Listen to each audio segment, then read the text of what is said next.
Hello aspirants. तो जैसा कि आपने देखा होगा कि 27th को एक एग्जाम हुआ है जिसका नाम है नर्मदा एंड कल्पसर डिपार्टमेंट का।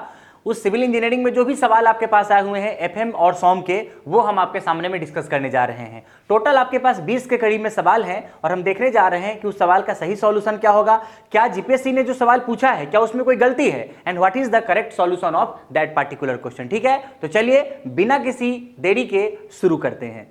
तो पहला सवाल आपके स्क्रीन पे शो हो रहा है, fluids which do not follow the linear relationship between shear stress and rate of shear deformation।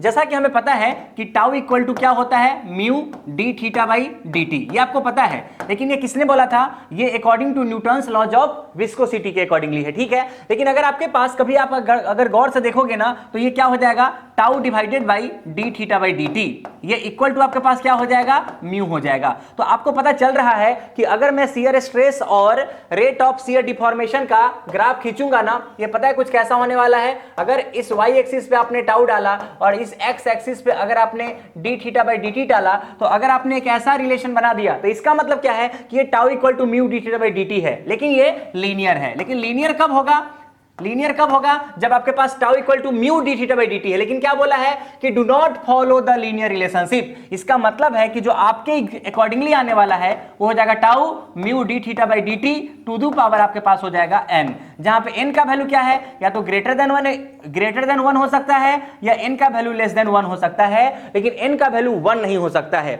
और अगर n का वैल्यू ग्रेटर देन 1 या n का वैल्यू लेस देन 1 होगा तो जो एग्जैक्टली में आपके पास ग्राफ होने वाला है, अगर आपने टाउ और D theta by D T के बीच का ग्राफ खींचा है तो एक ग्राफ आपके पास ऐसा होगा और दूसरा ग्राफ आपके पास ऐसा होगा। ये होगा n ग्रेटर देन 1 के लिए और ये होगा n लेस देन 1 के लिए। इसी को बोलते हैं डाइलेटेंट। इसको क्या बोलते हैं, डाइलेटेंट। और इसको ऊपर वाले को हम लोग बोलते हैं स्यूडोप्लास्टिक। तो ये आपको थोड़ा कंफ्यूज करने के लिए सवाल दिया गया है कि आपको इसमें डाइलेटेंट का भी ऑप्शन दिया गया है, लेकिन ऑप्शन सही क्या होने वाला है, सही ऑप्शन होने वाला है यहाँ पे नॉन न्यूटोनियन। कि नॉन न्यूटोनियन का मतलब होता है which do not follow the linear relationship between shear stress and rate of shear deformation। तो राइट ऑप्शन क्या हो जाएगा इसका, B for Bombay is the right option. ठीक है क्या, चलिए अगले सवाल की तरफ चलते हैं। अगर आप अगले सवाल को देखोगे तो दिस इज वेरी इजी। बोला गया है क्या कि आपके पास ना पॉइजन्स रेशियो के बारे में पूछा है यहाँ पे कि पॉइजन्स रेशियो क्या होता है। और आपको अच्छे तरीके से पता है कि पॉइजन्स रेशियो जो होता है वो lateral strain upon longitudinal strain होता है, lateral strain divided by longitudinal strain. तो this is a very easy thing, इसमें बहुत ज्यादा एक्सप्लेनेशन की जरूरत आपके सामने में नहीं है। तो ये कौन सा ऑप्शन हो जाएगा, सी पॉइजन्स रेशियो। चलिए नेक्स्ट क्वेश्चन की तरफ चलते हैं। अगर आप नेक्स्ट क्वेश्चन की बात करेंगे तो नेक्स्ट क्वेश्चन है कि which one of the following theory is suitable for brittle material. जैसा कि थ्योरी ऑफ फेलियर के बारे में अगर आपने कभी पढ़ा होगा या आपने कहीं से सुना होगा या आपने कभी भी डिस्कस किया होगा किसी के साथ, तो there are 5 kinds of the theory of failure. 5 तरीके के थ्योरी ऑफ फेलियर होते हैं। मैं सारे के सारे थ्योरी ऑफ फेलियर आपके सामने में लिख के देता हूं। सबसे पहला थ्योरी जो होता है ना उसको बोलते हैं एमपीएसटी। एमपीएसटी का मतलब होता है मैक्सिमम प्रिंसिपल स्ट्रेस थ्योरी। और दूसरा थ्योरी होता है जिसको बोलते हैं एमएसएसटी, जिसका नाम है मैक्सिमम शियर स्ट्रेस थ्योरी। तीसरा जो थ्योरी होता है उसको बोलते हैं मैक्सिमम प्रिंसिपल स्ट्रेन थ्योरी, ये बोलते हैं तीसरा थ्योरी। चौथा जो थ्योरी होता है उसको बोलते हैं टोटल स्ट्रेन एनर्जी थ्योरी। और जो पांचवा थ्योरी आपके पास है उसको बोलते हैं मैक्सिमम डिस्टॉर्शन एनर्जी थ्योरी। क्या बोलते हैं, मैक्सिमम डिस्टॉर्शन एनर्जी थ्योरी। अगर आप पार्टिकुलर केस की बात करोगे ना तो इस पांचों थ्योरी में से एक ही ऐसा थ्योरी ऑफ फेलियर है ना जो ब्रिटल मटेरियल के लिए सबसे बेस्ट माना जाता है, and that's theory is the MPST. कौन सा थ्योरी है, एमपीएसटी। तो अगर कभी कोई बोलेगा कि ब्रिटल मटेरियल के लिए सबसे बेस्ट थ्योरी ऑफ फेलियर क्या है, तो इसको बोलते हैं हम लोग एमपीएसटी। इसी का एक और नाम है रैंकाइन्स थ्योरी। क्यों, क्योंकि इस थ्योरी ऑफ फेलियर के बारे में रैंकाइन साहब ने क्या किया था, बताया था। तो Rankine theory is the best theory suitable for the brittle material. अगर आप डक्टाइल के बारे में बात करोगे ना तो बेस्ट थ्योरी डक्टाइल के लिए एमडीईटी होता है और एमएसएसटी होता है, लेकिन इसके अपने अपने थोड़े से लिमिटेशंस है। कब क्या है, that is the different kind of the things. लेकिन ये जो पार्टिकुलर क्वेश्चन है उसका जो आंसर आपके पास होने वाला है वो एमपीएसटी होने वाला है। तो A is not a right answer, ये गलत हो जाएगा। ये है मैक्सिमम प्रिंसिपल स्ट्रेस थ्योरी, तो B is the right answer. Done everybody. चलिए नेक्स्ट क्वेश्चन की तरफ चलते हैं। आपके पास सवाल बोला है क्या कि हमारे पास ना प्रिंसिपल स्ट्रेस दिया हुआ है, मतलब आपको सिग्मा 1 दिया हुआ है 100 मेगा न्यूटन पर मीटर स्क्वायर, और टेंसाइल है तो ऑलरेडी प्लस हो गया है, और सिग्मा 2 का जो वैल्यू आपके पास दिया हुआ है वो है -60 mn पर मीटर स्क्वायर। अगर आप चाहोगे ना तो इस सवाल को बोला है कि बताइए मैक्सिमम शियर स्ट्रेस क्या होगा, तो अगर आपको पता है कि टाउ मैक्स बराबर अगर आप निकालते हो ना तो ये बहुत ही सिंपल सा स्टोरी है, सिग्मा 1 माइनस सिग्मा 2/2 ऐसे भी निकाल सकते हो। तो अगर आप इस फॉर्मूले के अकॉर्डिंगली निकालोगे तो सिग्मा 1 100 है और ये माइनस आपके पास 60 है और ये डिवाइडेड बाई 2 है, टोटल आप निकालोगे तो यहाँ पे क्या हो जाएगा 80 mn पर मीटर स्क्वायर। ये तो हो गया सिंपल फॉर्मूले से बनाना। इस सवाल को आप मोहर सर्कल के थ्रू भी बना सकते हो। अगर आप मोहर सर्कल के थ्रू बनाने जाओगे ना तो लेट अस सपोज करिए कि यहाँ पे हमने मान लिया कि हमारे पास 100 है, प्रिंसिपल स्ट्रेस हमने हमेशा एक्स एक्सिस पे दिखाना है क्योंकि ये सिग्मा का प्लेन है, और इधर आपके पास क्या हो जाएगा -80 0 हो जाएगा। अब अगर आप ध्यान से देखोगे ना तो हम यहाँ पे एक सर्कल बनाएंगे और ये सर्कल जो बनेगा ना ये कुछ इस तरीके का सर्कल बनेगा। इस सर्कल के बारे में अगर ध्यान से देखोगे तो इस सर्कल का जो भी आपके पास सेंटर होने वाला है ना तो सेंटर पता है कहां पे होगा, ये 10 0 पे आपके पास इसका सेंटर हो जाएगा। तो यहां से आपको बताना है मैक्सिमम स्ट्रेस क्या है। तो जो इसका रेडियस होगा ना मेरे प्यारे बच्चों, जो इसका रेडियस होगा ना यही क्या होने वाला है आपके पास, this radius is the maximum shear stress. और यहां से भी निकालोगे तो क्या आ जाएगा आपके पास 80 आ जाएगा। तो चाहे आप ऐसे निकालिए चाहे आप मोहर सर्कल से निकालिए कोई दिक्कत नहीं है, but the right option is 80 mn पर मीटर स्क्वायर। चलिए नेक्स्ट क्वेश्चन की तरफ चलते हैं। ये अगला सवाल आपके पास है कि बोला एक आई सेक्शन है जिसपे ट्रांसवर्स शियर फोर्स हमने लगाया है।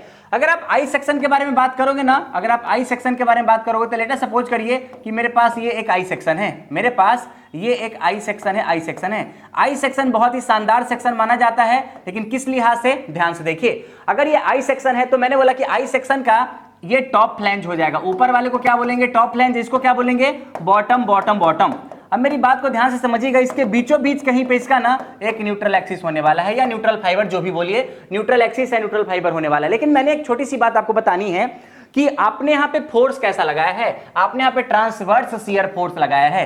ट्रांसवर्स शियर फोर्स लगाने का मतलब है ना कि आप जो यहाँ पे शियर स्ट्रेस जनरेट कर रहे हो ना वो ट्विस्टिंग मोमेंट की मदद से नहीं कर रहे हो, आपने डायरेक्टली एक टीएसएल लगाया है, ट्रांसवर्स शियर लोड लगाया है। इस केस में अगर आप कभी भी ना डायरेक्ट शियर स्ट्रेस बोलते हैं इसको, इसके कारण जो आपके पास ना शियर स्ट्रेस जनरेट होगा उसको बोलेंगे डायरेक्ट शियर स्ट्रेस, और अगर टॉर्क के कारण स्ट्रेस जनरेट होगा तो उसको बोलेंगे टॉर्सनल शियर स्ट्रेस। ठीक है क्या? तो अगर यहां पे अगर आप देखोगे ना कि यहां पे कौन सा स्ट्रेस जनरेट होगा तो यहां पे डायरेक्ट शियर स्ट्रेस जनरेट होगा। अगर आप इसका ना डायरेक्ट शियर स्ट्रेस के बारे में देखोगे ना तो इसका जो एग्जैक्टली आपके पास शियर स्ट्रेस का डिस्ट्रीब्यूशन होगा ना वो कुछ इस तरीके से पैराबोलिक तो होगा, लेकिन यहां आते तो इसका विड्थ बहुत कम जाएगा, तो ये कुछ ऐसा स्टोरी आगे चला जाएगा और ये पूरा कहानी आपको ऐसा करना पड़ेगा, ऐसा करना पड़ेगा, आगे जाके ऐसा करना पड़ेगा, ऐसा करना पड़ेगा। तो ये एग्जैक्टली में अगर आप ध्यान से देखोगे ना तो जो मैक्सिमम आपके पास शियर स्ट्रेस दिख रहा होगा ना, गौर से देखिए शियर स्ट्रेस बढ़ते जा रहा है और बढ़ते बढ़ते आपके न्यूट्रल एक्सिस के या न्यूट्रल फाइबर के अराउंड जो है ना ये सबसे ज्यादा दिखेगा। तो क्या हो जाएगा कि न्यूट्रल लेयर पे आपके पास ये ना सबसे मैक्सिमम होने वाला है आई सेक्शन का, अगर मैं बात करता हूं तो शियर स्ट्रेस, और टॉप और बॉटम पे क्या हो जाएगा 0 हो जाएगा। तो होप कि पूरी कहानी आपको आसानी से समझ में आई है, तो राइट आंसर क्या हो जाएगा, ये ए हो जाएगा। चलिए नेक्स्ट क्वेश्चन की तरफ चलते हैं। आपके पास बोला कि एक बार है जिसका लेंथ दिया हुआ है। अब जब बार बोलते हैं ना, याद रखिए स्ट्रेंथ ऑफ मटेरियल में जब कभी भी आप किसी चीज को बार बोलते हो ना तो बार का मतलब होता है कि आप उसमें एक्सियल लोड लगाना चाहते हो। ऐसा कंपलसरी नहीं है, बट 99% केसेस में यही रहता है। बोला भी गया है कि हम यहाँ पे एक टेंसाइल लोड लगा रहे हैं 50 किलो न्यूटन का, और अगर आप 50 किलो न्यूटन का लोड लगा रहे हो तो दोनों तरफ लगाओगे क्योंकि आप यहाँ पे बैलेंस फोर्स से डील कर रहे हो। और सारे डाटा दिए गए हैं, इसका एरिया दिया गया है आपके पास जो कि कितना दिया हुआ है 20 mm डायमीटर इसका है। तो 20 mm अगर इसका डायमीटर दिया हुआ है तो इसका एरिया कितना हो जाएगा π/4 इंटू आपके पास d² हो जाएगा। तो अगर आप यहाँ पे ना क्या निकालने वाले हो इलोंगेशन, तो डेल्टा एल को अगर इलोंगेशन बोलेंगे तो क्या फॉर्मूला होता है PL/AE। ई का मतलब पता है यंग्स मॉडुलस। फोर्स का वैल्यू पुट कर दीजिए 50 किलो न्यूटन, एल का वैल्यू पुट कर दीजिए, एल कितना है देख लीजिए 400 mm, सबको mm में ही रहने दीजिए आप लोग, ठीक है क्या? और एरिया क्या कर दोगे π/4, और डी का वैल्यू पुट कर दीजिए यहाँ पे 20 का होल स्क्वायर, और ई क्या है आपके पास देख लीजिए 200 गीगापास्कल। अगर इसको mm में कन्वर्ट करोगे ना तो 200 इंटू 10⁻³ हो जाएगा। ये सारे के सारे क्या करना है आपको इक्वेट कर लेना है। आपके पास मेरे ख्याल से 3.243 mm आपके पास आ जाएगा आप एक बार कैलकुलेशन भी चेक कर लेना, लेकिन फिर भी PL/AE क्या हो जाएगा इसके पास, तो ये आंसर क्या हो जाएगा, B फॉर बॉम्बे। एक बार इसका कैलकुलेशन जरूर आप लोग चेक कर लें। चलिए अगर मैं आगे बात करूं नेक्स्ट क्वेश्चन के बारे में, तो बोला गया कि एंगल ऑफ ट्विस्ट जो है ना ट्विस्टिंग मोमेंट के साथ क्या रिलेशन बनाता है। This is such a easy thing. अगर आप बहुत ध्यान से देखोगे ना, तो अगर मैंने बोला कि हमारे पास है एक ना सर्कुलर शाफ्ट है और हमने उस पर एक ट्विस्टिंग मोमेंट लगा दिया, लेट अस सपोज करिए कि हमने उस पर ना एक टॉर्क लगा दिया या ट्विस्टिंग मोमेंट, जो भी बोलना चाहते हैं बोलिए आप, और ये हमारे पास क्या है, this is my axis axis axis. तो अगर आप ट्विस्टिंग मोमेंट लगाओगे ना तो ये ट्विस्ट होने वाला है। ट्विस्टिंग कैसे होता है कि अगर आप मान लीजिए कि आपके पास यहाँ पे इनिशियल पॉइंट ए था, तो थोड़ी देर के बाद ये पॉइंट यहाँ पे चला जाएगा, तो ये जो आपके पास एंगल है ना थीटा, यही ट्विस्टिंग मोमेंट है। समझ आ रहा है क्या एग्जैक्टली में कैसा हुआ है? एग्जैक्टली में आपके पास ये कहानी ऐसा है, ये थीटा है और पहले ए था, तब थोड़ा देर के बाद ये ए डैश पे पहुंच जाए। तो एंगल ऑफ ट्विस्ट का क्या मतलब है कि जैसे अगर मान लीजिए कि मेरा गर्दन है और किसी ने मेरे गर्दन पे एक टॉर्क लगा दिया, तो मेरा गर्दन घूमेगा, लेकिन अगर किसी ने बहुत ज्यादा टॉर्क लगा दिया तो गर्दन बहुत ज्यादा घूमेगा। मतलब कि एंगल ऑफ ट्विस्ट जो होने वाला है ना, या थीटा जिसको बोलेगा, वो डायरेक्टली प्रोपोर्शनल टू क्या होने वाला है, अप्लाइड टॉर्क के। सर जी ये एग्जैक्टली में और कैसे बता सकते हैं? इंट्यूशन तो ये आ रहा है कि डायरेक्टली होना चाहिए, लेकिन आपको अगर कंफर्म करना है तो आपको टॉर्सन इक्वेशन देखना पड़ेगा। और टॉर्सन इक्वेशन क्या बोलता है, सबको पता है। According to torsion equation T/J equal to tau maximum upon R equal to क्या होता है, G⁵/L। अगर आप ध्यान से देखोगे ना, इसको 1 मान लीजिए, इसको 3 मान लीजिए, अगर आप 1 और 3 को कंपेयर करोगे तो क्या हो जाएगा, T/J इक्वल टू क्या हो जाएगा, G⁵/L हो जाएगा। सही है, तो थीटा बराबर क्या लिख सकते हैं, TL/GJ, TL/GJ। और आप देख सकते हो ना कि जैसे जैसे थीटा बढ़ेगा ना, वैसे वैसे टॉर्क भी बढ़ेगा, क्योंकि थीटा डायरेक्टली प्रोपोर्शनल टू क्या आ रहा है, टॉर्क आ रहा है, टॉर्क आ रहा है। तो राइट ऑप्शन क्या हो जाएगा, directly proportional. This is the answer, that is A। चलिए नेक्स्ट क्वेश्चन की तरफ चलते हैं। आपके पास यहां पे है कि एक टेम्परेचर है और आपको सिंपल सी बात बतानी है कि टेम्परेचर के कारण जो भी आपके पास टेम्परेचर स्ट्रेस डेवलप होगा किसी बार में, वो किस पे डिपेंड करेगा। थोड़ा सा क्वेश्चन जो है ना और क्लियरली लिखना चाहिए था, लेकिन अगर फॉर्मूला वाइज बात करेंगे ना, तो अगर आप कभी भी सिग्मा थर्मल निकालते हो, सिग्मा थर्मल, चलिए सिग्मा थर्मल का मतलब क्या है कि थर्मल स्ट्रेस, कि अगर आप टेम्परेचर बढ़ाते हो ना तो आपके पास स्ट्रेस कैसे जनरेट होगा। वैसे सिर्फ और सिर्फ टेम्परेचर के बढ़ाने से ही या घटाने से ना थर्मल स्ट्रेस जनरेट नहीं होता है। याद रखिए, थर्मल स्ट्रेस अगर आपको जनरेट करना है ना, तो टेम्परेचर का चेंज तो होना ही चाहिए, चाहे घटाइए या बढ़ाइए। बट जो भी आपने टेम्परेचर का चेंज करने के बाद उस बॉडी में एक्सपेंशन या कॉन्ट्रैक्शन कराओगे ना, उस एक्सपेंशन या कॉन्ट्रैक्शन को ना आपको पार्शियली या कंप्लीटली रिस्ट्रिक्ट करना पड़ेगा। जैसे कि आपके पास एक पूरा बॉडी है और आपने उसमें थर्मल एक्सपेंशन करा दिया, बट अगर उसका रिस्ट्रिक्शन नहीं है ना, अगर फ्री एक्सपेंशन हो गया ना, तो थर्मल स्ट्रेस 0 हो जाएगा। तो थोड़ा सा इस बात को समझना पड़ेगा आपको। तो मैंने बोला कि कैसे, अगर आप बात करोगे कि मैंने बोला कि सबसे पहले में बात करते हैं alpha delta T into L। ये क्या होता है, ये होता है डेल्टा थर्मल। डेल्टा थर्मल का मतलब कि अगर आप ना किसी बॉडी में टेम्परेचर बढ़ाओगे तो एग्जैक्टली में कितना एक्सपेंशन होने वाला है, दिस इज द एक्सपेंशन। और आपको पता है कि अगर मैं थर्मल स्ट्रेन निकालना चाहूंगा तो थर्मल स्ट्रेन क्या होगा, डेल्टा L/L। और डेल्टा क्या हो जाएगा, ये L आपके पास अल्फा डेल्टा T/L, L से डिवाइड करेंगे तो L को मार दिया। मतलब कि ये जो पहला वाला फॉर्मूला है ना, ये थर्मल एक्सपेंशन का है, दूसरा वाला जो फॉर्मूला है ना, ये थर्मल स्ट्रेन का है। लेकिन मैंने बोला कि किसी ने आपको पढ़ाया होगा कि E बराबर होता है स्ट्रेस अपॉन स्ट्रेन। तो अगर मुझे सिग्मा निकालना होगा तो मैं कैपिटल E में स्मॉल e से मल्टीप्लाई कर दूंगा, और E का value already alpha delta T आ चुका है, इसमें E से मल्टीप्लाई कर दीजिएगा तो यही थर्मल स्ट्रेस आ जाएगा। मतलब जो थर्मल स्ट्रेस का वैल्यू होने वाला है वो आएगा आपके पास alpha delta T into E। अगर आप देखोगे ना तो अल्फा पे डिपेंड कर रहा है, डेल्टा T पे डिपेंड कर रहा है, E पे डिपेंड कर रहा है। देखिए चेंज ऑफ टेम्परेचर पे डिपेंड कर रहा है, E पे डिपेंड कर रहा है, यंग्स मॉडुलस पे डिपेंड कर रहा है, और अल्फा पे डिपेंड कर रहा है, जिसको आप थर्मल एक्सपेंशन बोलिए। तो आप तीनों को देखोगे ना तो ये राइट ऑप्शन एग्जैक्टली अगर करेक्ट की बात करोगे ना तो D is the right option, कि सब पे आपके पास क्या हो रहा है, ये डिपेंड कर रहा है। तो ऑल ऑफ द एबव, जिस पे आपके पास ना थर्मल स्ट्रेस डिपेंड करने वाला है। ठीक है, क्या बेस्ट ऑप्शन जो सही हो सकता है। अदरवाइज ये सारे ऑप्शन सही हैं, but all of the above है ना, इसका मतलब कि आपको वही लगाना पड़ेगा। चलिए नेक्स्ट क्वेश्चन की तरफ चलते हैं। The maximum bending moment in A simply supported beam, length L और concentrated load W। This is such a easy question, such a easy question कि अगर मान लीजिए कि मैंने बोला कि यहां पे हमारे पास एक सिंपली सपोर्टेड बीम है, सिंपली सपोर्टेड बीम है। अब कुछ बच्चे सोच रहे होंगे कि यार ये सिंपली सपोर्टेड बीम थोड़े ना है, ये सिंपली सपोर्टेड नहीं है। देखिए मैं सच बता रहा हूं, ये सिंपली सपोर्टेड है। यहां पे रोलर सपोर्ट बनाएंगे तभी सिंपली सपोर्टेड होगा, ये कहीं पे लिखा हुआ नहीं है। But as far as the transverse loading is concern, अगर किसी भी बीम में ना अगर आप ट्रांसवर्स लोड लगा रहे हो ना, तो चाहे आप ऐसे बनाओ चाहे रोलर बनाओ या दोनों को फिक्स कर दो, सारे के सारे लोड कैसे हो जाएंगे, सारे के सारे जो सपोर्ट होंगे ना वो सिंपली सपोर्टेड हो जाएंगे। मैं दोबारा बोलता हूं कि अगर आपको ऐसा लगता है ना, एक छोटा सा कंसेप्ट मैं बता देता हूं कि अगर आपको लगता है कि दिस इज सिंपली सपोर्टेड, मैं एग्री करता हूं। अगर आपको लगता है ना कि this is not simply supported, तो भी मैं एग्री करता हूं। अगर आपको ऐसा लगता है ना, अगर आपको ऐसा लगता है, just give me a moment, अगर आपको ऐसा लगता है, हाँ, अगर आपको ऐसा लगता है कि अगर मैंने ये डायग्राम ऐसा बना दिया, ऐसा बना दिया, ऐसा बना दिया, तो आपको लगता है कि ये सिंपली सपोर्टेड नहीं है, ऐसी बात नहीं है। अगर आपने सिर्फ और सिर्फ ना टीएसएल लगाया है, मान लीजिए कि आपने सिर्फ ना वर्टिकल लोड लगाया है ना, तो तीनों लोड को ना, तीनों सपोर्ट को ना आप सिंपली सपोर्टेड की तरह ट्रीट कर सकते हो। ऐसा क्यों? क्योंकि भाई साहब अगर वर्टिकल लोड लगाइएगा ना तो हॉरिजॉन्टल रिएक्शन तो ऐसे भी नहीं आने वाला है, और अगर हॉरिजॉन्टल रिएक्शन नहीं आएगा तो फिर किसी बात का कोई मतलब नहीं है। तो इसको देख के घबरा मत जाना कि यार ये सिंपली सपोर्टेड थोड़े ना है। अगर आप थोड़ा कंफ्यूज हो रहे हो तो चलिए मैं आपके लिए ना यहाँ पे रोलर बना देता हूं ताकि आपके जान में जान आ जाए। अदरवाइज कंसेप्ट बहुत बड़ा है जो बहुत सारे लोगों को पता नहीं होता है। As far as the transverse loading is concern, all the three beams are treated as a simply supported, all the supports are treated as a simply supported. ठीक है क्या? अब आपने बोला कि सर जी डब्ल्यू लगा दिया, तो आपको पता है कि सिमेट्रिक है क्योंकि आपने बीच में लगाया होगा L/2 L/2 पे, तो यहाँ पे सिमेट्री के कारण रिएक्शंस कितना आ जाएगा, W/2 W/2। और अगर आप बेंडिंग मोमेंट बताओगे मेरे को ना, तो इसका बेंडिंग मोमेंट कैसा हो जाएगा? इसका बेंडिंग मोमेंट क्या पूछा है आपसे? आपसे पूछा मैक्सिमम बेंडिंग मोमेंट, तो इसका जो बेंडिंग मोमेंट आएगा ये कुछ इस तरीके का दिखेगा, इस तरीके का दिखेगा। यहाँ पे आपके पास ना बेंडिंग मोमेंट मैक्सिमम आ जाएगा, आपके पास मैक्सिमम आ जाएगा। और ये होगा कितना?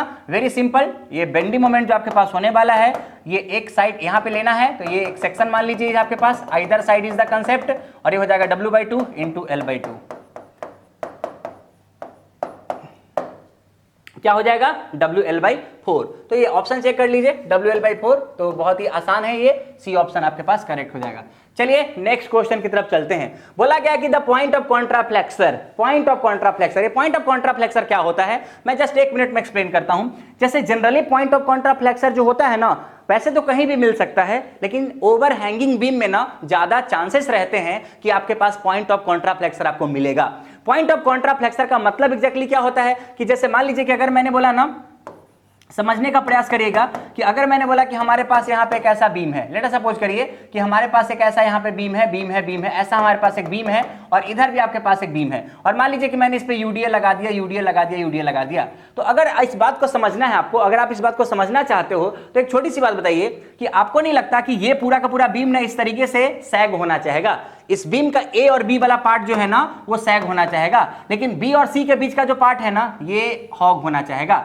अगर आप इस पूरे डायग्राम को बनाओगे ना तो आपको ऐसा लगेगा ना कि ये वाला पूरा इस तरीके से सैगिंग होना चाह रहा था और इसके राइट साइड वाला जो है ना पूरा हॉगिंग होना चाह रहा था। तो आपको लग रहा होगा कि किसी एक ऐसे पॉइंट पे आके ना कहां होगा एग्जैक्टली, ये तो कैलकुलेशन करने के बाद ही पता चलेगा, लेकिन ऐसा लग रहा है कि ये पॉइंट है ना जहां पे सैगिंग बेंडिंग मोमेंट और हॉगिंग बेंडिंग मोमेंट ना मिल रहा होगा। इसी को बोलते हैं पॉइंट ऑफ अपोजिट बेंडिंग। क्या बोलते हैं इसको?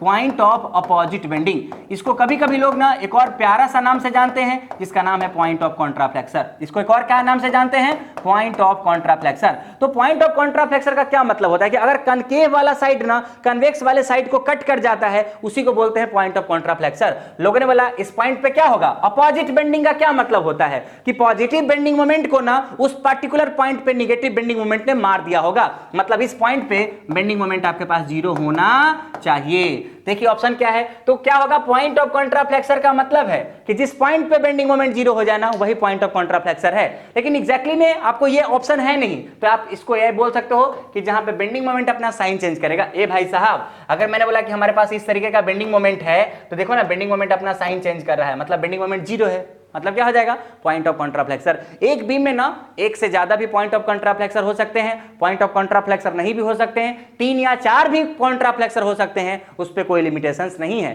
बट राइट ऑप्शन क्या हो जाएगा? जहां पे बेंडिंग मोमेंट अपना साइन चेंज करेगा, that is the point of contraflexure. Hope की बातें आपको समझ में आ रही होगी। तो चलते हैं अगले सवाल की तरफ। तो ये देखिएगा, बोला गया कि जब फ्राउडे नंबर इक्वल टू 1 होगा तो उस तरीके के ओपन चैनल फ्लो को क्या बोलते हैं। This is such a easy thing. अगर आप फ्राउडे नंबर के बारे में बात करोगे ना कि फ्राउडे नंबर ये होता क्या है, तो आप सब लोग को पता है, जो सिविल इंजीनियर है ना उनके जीवन में फ्राउडे नंबर का बहुत ही ज्यादा महत्व है, योगदान है। क्यों? फ्राउडे नंबर का मतलब होता है it is simply the ratio of inertia force divided by gravity force, inertia force divided by gravity force. और अगर आप इसको निकालोगे ना तो आपके पास ये पूरा का पूरा स्टोरी जो आएगा ना वो v upon under root GL आ जाएगा। क्या आ जाएगा? v upon under root. ये आएगा कैसे सर जी? बहुत आसान है। इनर्शिया फोर्स का जो वैल्यू होता है वो रो v स्क्वायर एल स्क्वायर हो जाएगा, और ग्रेविटी फोर्स का जो वैल्यू हो जाएगा rho L Q into G हो जाएगा। रो ने रो को मार दिया और एल स्क्वायर ने एल स्क्वायर को मार दिया। ये पूरा टर्म क्या बचेगा? v square upon L into G. अगर आप रूट से फ्री करोगे ना तो v डिवाइडेड बाई क्या बचेगा? Under root GL। लोगों ने बोला कि जो v upon under root GL है ना, इसी को बोला इन्होंने फ्राउडे नंबर। एक्सपेरिमेंटल रिजल्ट है, लोग बताते हैं कि अगर फ्राउडे नंबर का वैल्यू 1 हो जाएगा ना तो उस तरीके के फ्लो को बोलते हैं हम लोग क्रिटिकल फ्लो। क्या बोलते हैं? Critical flow. अगर फ्राउडे नंबर का वैल्यू 1 से छोटा हो जाए इसको बोलते हैं सब क्रिटिकल फ्लो, और अगर आपके पास ना फ्राउडे नंबर का वैल्यू 1 से ज्यादा हो जाए उसको बोलते हैं सुपर क्रिटिकल फ्लो। ठीक है क्या? तो ये बहुत ही सिंपल सी बात है, और आप देख सकते हो कि यहाँ पे क्या है, फ्राउडे नंबर 1 के बराबर है, इसका मतलब कि फ्लो कैसा हो जाएगा? क्रिटिकल हो जाएगा। तो बहुत ही आसान सा सवाल था जो आपको समझ में आ गया होगा। चलिए नेक्स्ट क्वेश्चन देखिए, बोला ए पेल्टन व्हील। देखिए पेल्टन व्हील बहुत ही आसान है। पेल्टन व्हील के बारे में जब आप सुनते हो ना तो आपके दिमाग में ही आता है इंपल्स टरबाइन। क्या आता है? Impulse turbine. और इंपल्स टरबाइन एक ऐसा है, टेंजेंशियल फ्लो टरबाइन है। It is a kind of the tangential flow turbine.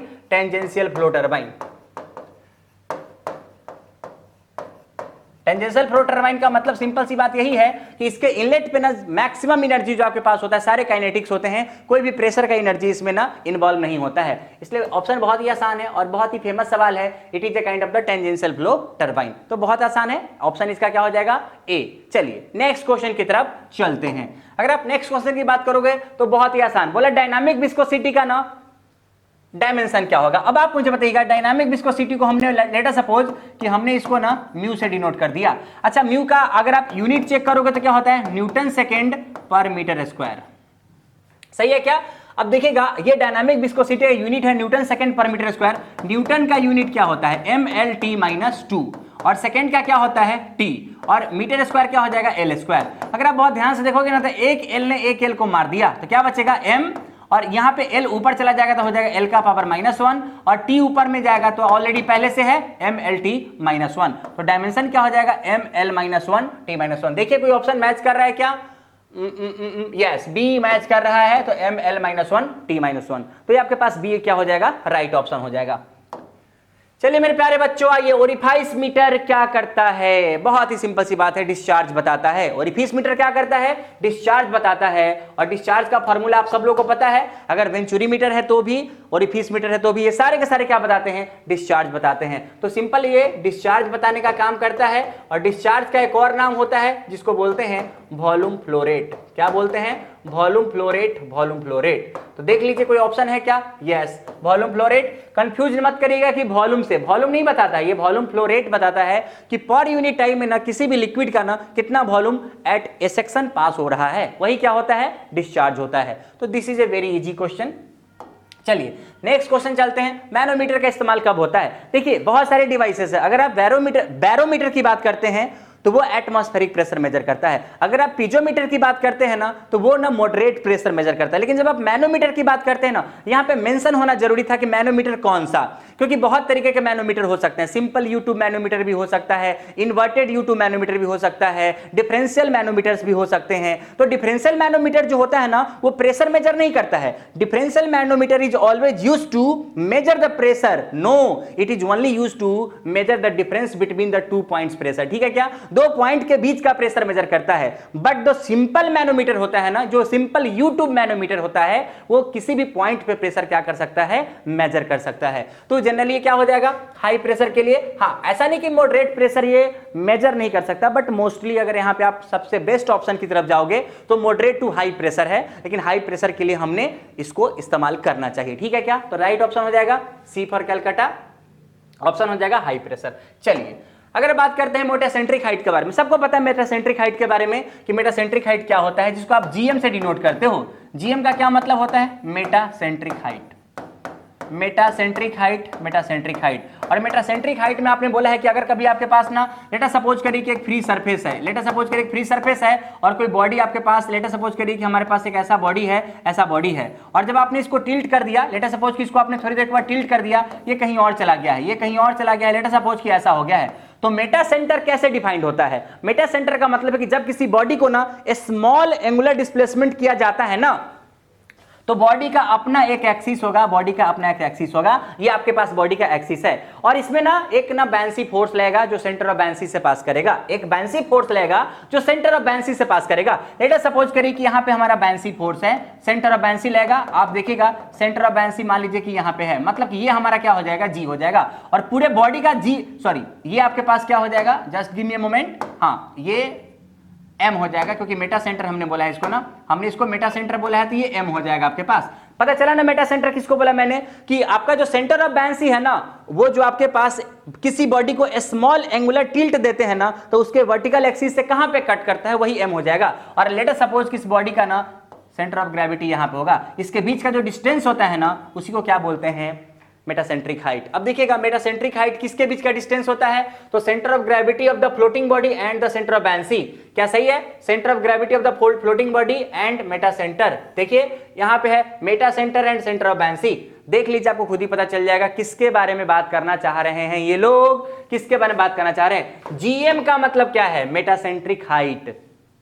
क्या होता है? जीएम का मतलब क्या है? Metacentric height, metacentric height. और ये जीएम मेटासेंट्रिक हाइट का मतलब, जी का मतलब, देखिए जी का मतलब क्या हो जाएगा?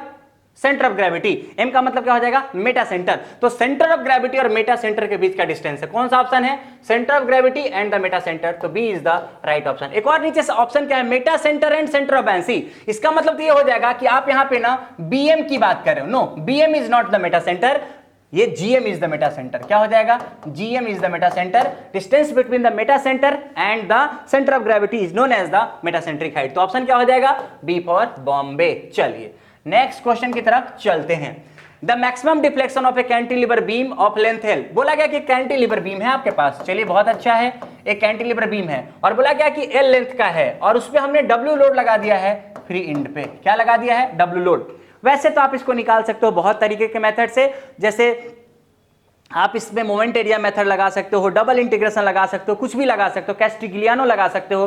बट अगर आपको याद है, अगर आप निकालना चाहोगे तो आसानी से निकाल सकते हो। अगर आप मोमेंट एरिया मेथड लगाओगे तो एग्जैक्टली में कैसा हो जाएगा मुझे बताइएगा। यहाँ पे अगर आप लिखाओगे तो क्या हो जाएगा? WL/EI। क्यों? मैंने मोमेंट बाई EI डायग्राम बता दिया, M/EI डायग्राम मैंने निकाल दिया है। और मुझे डिफ्लेक्शन निकालना है। लेट अस सपोज कि A है और ये B है, तो डिफ्लेक्शन कैसे निकाल सकते हैं? दो पॉइंट के बीच का मोहर्स थ्योरम, मोहर साहब का थ्योरम है कि दो पॉइंट के बीच का जो डिफ्लेक्शन होगा ना, इसके मोमेंट ऑफ एरिया के बराबर होगा। और इसका मोमेंट ऑफ एरिया क्या हो जाएगा? ये पूरा एरिया कितना हो जाएगा? ये पूरा एरिया हो जाएगा 1/2 इंटू WL/EI इंटू L। ये तो एरिया हो जाएगा। इसका भी मोमेंट लेना है। इसका मोमेंट कहां से लेना है? नॉन जीरो स्लोप से। तो ये हो जाएगा 12/3, मतलब 12/3 से मल्टीप्लाई करना पड़ेगा मुझको। इसको मल्टीप्लाई करेंगे तो देखिए 2 ने 2 को मार दिया, ये हो जाएगा WLQ डिवाइडेड बाई 3EI।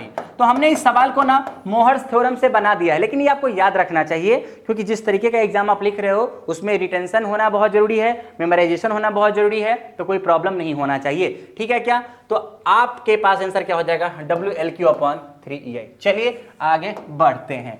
बोला गया है क्या? The angle between a principal plane and plane of maximum shear. देखिए बड़ा ही कंफ्यूजन सा क्वेश्चन है, बहुत सारे लोग कुछ भी बताते रहते हैं, बट अगर मेरी बात आप मानेंगे ना तो एग्जैक्टली क्या है। देखिए ये प्रिंसिपल प्लेन है, लेट अस सपोज कि ये प्रिंसिपल प्लेन है और ये भी तो आपके पास, मैंने बोला कि यहाँ पे आपके पास देखिए ध्यान से, ये स्टोरी है, ये प्रिंसिपल प्लेन हमने बता दिया आपके पास। लेट अस सपोज कि सिग्मा 1 आपके पास है। अब मैंने बोला कि मैक्सिमम शियर का प्लेन कौन सा होता है? मैक्सिमम शियर का जो प्लेन होता है ना, ऑलवेज एक दूसरे पे 90 डिग्री होता है। तो लेट अस सपोज कि मैंने बोला कि ये वाला हमारे पास जो है ना, ये मैक्सिमम टाउ मैक्स प्लेन है, टाउ मैक्स प्लेन नंबर 1 और टाउ मैक्स प्लेन नंबर 2। ये हो जाएगा टाउ मैक्स प्लेन नंबर 2 2 2 2 2। दो प्लेन है सर जी, दो टाउ मैक्स प्लेन। यस, एक शियर स्ट्रेस और एक उसका कॉम्प्लीमेंट्री शियर स्ट्रेस, तो दो टाउ मैक्स प्लेन होंगे।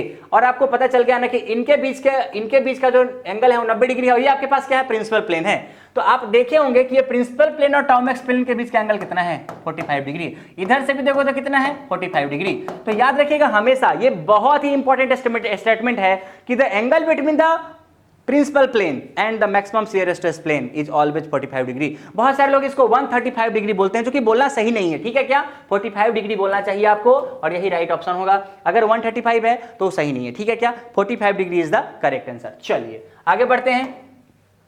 The hoop stress in a thin cylindrical shell. Hoop stress, अगर आप सिलेंडर के बारे में बात करोगे तो आपने पढ़ा होगा सिलेंडर के केस में जो स्ट्रेसेस जनरेट होते हैं वो दो तरीके से जनरेट होते हैं। अगर मैं इसका ना डायग्राम बनाऊं तो एक आपके पास इधर, एक आपके पास इधर। इधर जो लगता है ना स्ट्रेस उसको लॉन्जिट्यूडनल स्ट्रेस बोलते हैं, और इधर जो लगता है उसको हुप स्ट्रेस बोलते हैं या सरकमफ्रेंशियल स्ट्रेस बोलते हैं। इसका जो वैल्यू आपने पढ़ा होगा वो आपको अच्छे से पता होगा, PD/4T, और ये जो वैल्यू आपने पढ़ा होगा ये है PD/2T। पर एक इंपॉर्टेंट बात क्या है ना कि चाहे लॉन्गिट्यूडनल स्ट्रेस हो चाहे सरकमफ्रेंशियल स्ट्रेस हो, हुप बोलो चाहे लॉन्गिट्यूडनल बोलो, दोनों ही टेंसाइल नेचर के हैं। गौर से देखिए, ये भी टेंसाइल, ये भी टेंसाइल, दोनों किस नेचर के हैं? Both are of the tensile nature. तो hoop stress in a thin cylindrical shell is क्या हो जाएगा? Longitudinal stress, compressive stress, circumferential tensile stress, radial stress. तो ये क्या हो जाएगा? Circumferential tensile stress. क्यों? क्योंकि हुप स्ट्रेस कंप्रेसिव नहीं हो सकता, लॉन्गिट्यूडनल नहीं हो सकता, रेडियल नहीं हो सकता। रेडियल तो होता भी है ना तो जीरो होता है। तो राइट ऑप्शन क्या हो जाएगा? Circumferential tensile stress. तो होप की बातें आपको आसानी से क्लियर हो रही होगी। नेक्स्ट सवाल है shear stress produced will be. देखिए ये सवाल ना मुझे ऐसा लगता है पर्सनली कि जीपीएससी ने थोड़ा सा ना डाटा इनएडिक्वेट कर दिया, ठीक है क्या?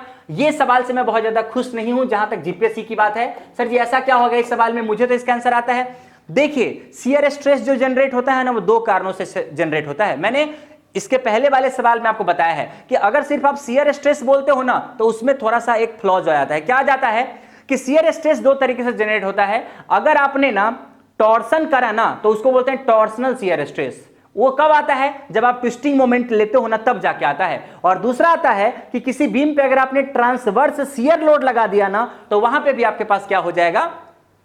शियर स्ट्रेस जनरेट होगा। इसने बोला नहीं है आपको कि शियर स्ट्रेस कहां जनरेट होता है। मैं आपको बताऊं कि अगर आप टॉर्सन के कारण बात करोगे ना, बहुत ध्यान से समझिएगा, अगर आप टॉर्सनल स्ट्रेस के बारे में बात करोगे कि लेट अस सपोज करिए कि हमारे पास एक बीम है और ये इसका लॉन्जिट्यूडनल एक्सिस है, और मैंने यहां पे क्या लगा दिया? यहां पे मैंने एक टॉर्क T लगा दिया, और यहां पे भी मैंने एक टॉर्क आपके पास T लगा दिया। तो यहां पे भी शियर स्ट्रेस जनरेट होगा on the plane of the cross section of the circular shaft. लेकिन कैसे होगा? आपने अगर इसका नोटेशन देखना है ना तो देखिए कैसे होता है। मैं आपको यहां पे ना सामने दिखाता हूं। ये कुछ इस तरीके से चलता है, इस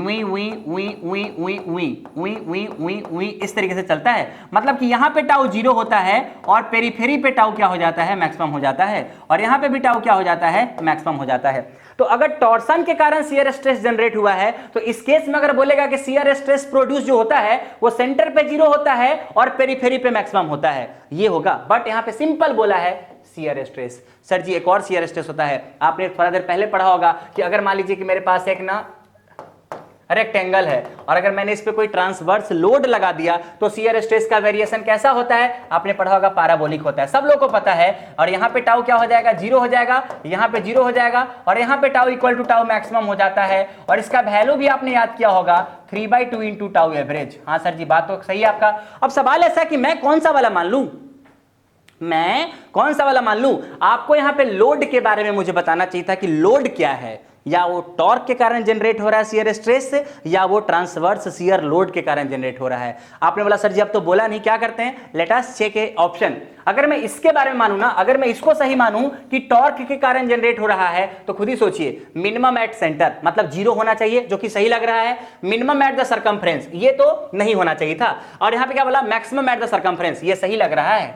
अगर मैं इसके बारे में मानूं ना तो मैक्सिमम एट द सर्कमफ्रेंस ये सही है। बट अगर इसको मानेंगे ना, बिल्कुल उल्टा है, बिल्कुल याद रखिएगा। इसको बोलते हैं डायरेक्ट शियर स्ट्रेस। इसको क्या बोलते हैं? Direct shear stress, direct shear stress. और इसको क्या बोलते हैं? इसको बोलते हैं टॉर्सनल शियर स्ट्रेस। इसको बोलते हैं टॉर्सनल शियर स्ट्रेस। जो टॉर्सन इक्वेशन आप पढ़ते हो ना वहीं से निकल के आता है टॉर्सनल शियर स्ट्रेस। अगर इसको मानेंगे ना तो देखो सेंटर पे जीरो हो गया है, कहां पे हो गया है, इसके न्यूट्रल एक्सिस पे जीरो हो गया है, और देखिए और जो आउटर पेरिफेरी है ना उस पे मैक्सिमम है। तो मेरा सवाल है कि एग्जैक्टली में बहुत सारी चीजें क्लियर नहीं है यहां पे, लेकिन फिर भी यहां पे देखेंगे तो यहां पे मैक्सिमम दिख रहा है क्या, यस, इसके कारण मैक्सिमम एट द सेंटर और इसके कारण मैक्सिमम एट द सर्कम्फ्रेंस। तो मैं नहीं बता पाऊंगा कि एग्जैक्टली में क्या है, थोड़ा सा क्लियर होना चाहिए। तो इस सवाल को आप क्लेम कर सकते हो, अगर जीपीएससी की बात करें तो इस सवाल को आप क्लेम कर सकते हो जब आपका क्लेम वाला ऑप्शन आ जाएगा। बट सर अगर आपको एक मारना होता तो क्या मारते, अगर आपको एक मारना होता तो क्या मारते, मैंने बोला ना कि दिस इज वेरी कंफ्यूजिंग। आप जब तक लोड नहीं बताओगे ना तब तक संभव नहीं है। और बहुत सारे लोगों को क्या लग रहा होगा, और आपने जो मारा है मैं आपको बताता हूं, आपने मारा होगा मैक्सिमम एट द सेंटर। अगर आपने मैक्सिमम एट द सेंटर मारा है ना तो आप फिर ये डायरेक्ट शियर स्ट्रेस के बारे में बताने जा रहे हो, ठीक है क्या। इसलिए मैं आपको आंसर नहीं बता रहा हूं, ए भी हो सकता है सी भी हो सकता है, पर कब होगा उसके लिए आपको लोड बताना पड़ेगा। इसलिए इस क्वेश्चन को आप चैलेंज कर सकते हो। चलिए आगे बढ़ते हैं। अगर आप आगे की बात करेंगे ना तो डन, तो इतना ही सवाल आपके पास आया हुआ था, यही आपके पास इतने सवाल थे जो मैंने पूरे के पूरे आपके सामने में डिस्कस कर दिए हैं, जो कि आपके पास सॉम का सवाल था और फ्लूइड का सवाल था। तो hope everybody is crystal clear कि कैसे सवाल बना है और कैसे नहीं बना है। आप लोगों के सारे सवाल भी सही होंगे, और जो भी आपने यहाँ पे पढ़ा होगा ना, जिन्होंने यहाँ पे पढ़ा है उनको भी पता है कि 90% नहीं 100% क्वेश्चन आपका सही हुआ होगा, because each and every concept जो आपको पढ़ाया गया है यहाँ पे वो बिल्कुल डिटेल में पढ़ाया गया है और एवरीथिंग इज क्रिस्टल क्लियर, और आपने सारे सवाल सॉल्व किए होंगे। तो all the best for your future exams. और भी जो एग्जाम्स आ रहे हैं उनके सॉल्यूशंस लेके हम आपके सामने में आएंगे। तब तक के लिए all the very best. Thank you very much.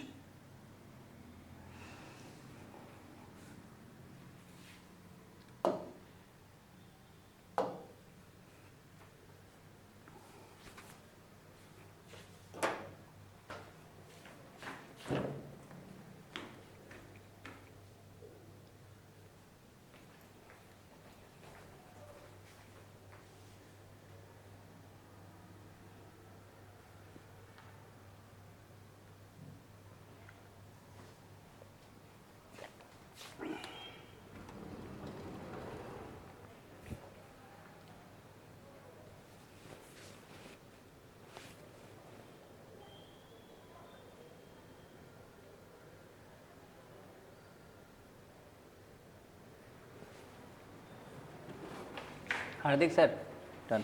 बंद कर दो, रिकॉर्डिंग वाला बटन बंद कर दो, लाल बटन है ना वो बंद कर दो, दबा दो।